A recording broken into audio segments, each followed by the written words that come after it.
The lighthouse was still working. The door was locked. Dinner was ready, and the 3 men inside had completely disappeared. No bodies were ever found. This happened in 1900 on the Flannan Isles, one of the most isolated places in the Atlantic Ocean.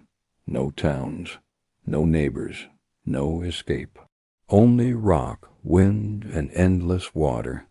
If something went wrong here, no one would hear you. 3 experienced lighthouse keepers were assigned to the island: Thomas Marshall, James Duckett, Donald MacArthur. These men had survived storms, shipwrecks, years at sea. This was supposed to be a routine assignment. It would be their last shift. On December 26th, a supply ship approached the island. From far away, everything looked fine. The lighthouse light was on, but no one came out to greet the ship. No signal flags were raised. No movement was seen. Just silence. The relief crew forced the door open. What they found inside made no sense. The rooms were clean and orderly.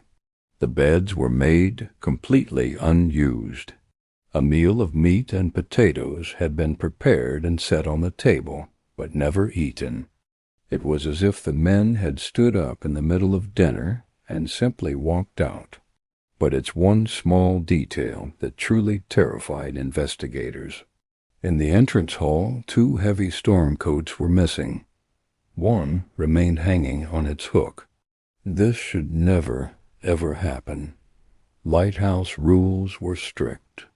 A keeper never goes outside alone during a storm, and no keeper ever goes outside unprotected from the elements. So why did one man apparently leave without his coat? Then they read the logbook. In the days leading up to the disappearance, the men wrote about violent, terrifying storms.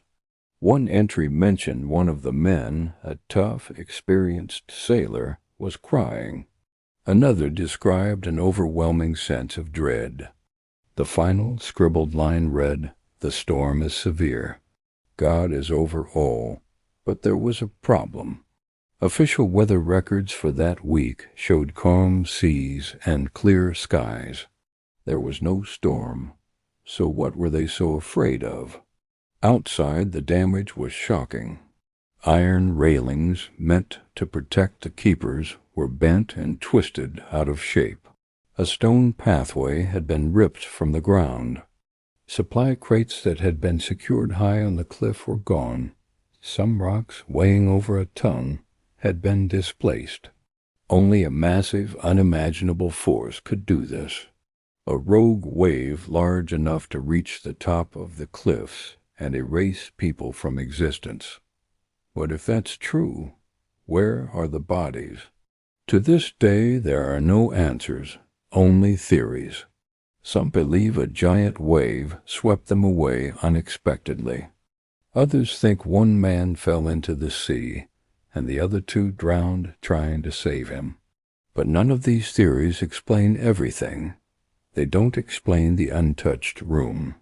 They don't explain the one coat left behind.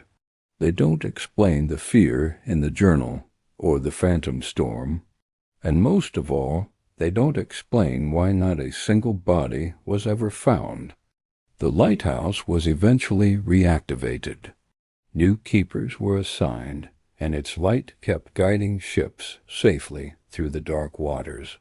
But the mystery of what happened in December 1900 never ended. 3 men entered that lighthouse. None of them ever came back. Some places don't need to kill you. They just make sure you are never seen again. Thanks for watching.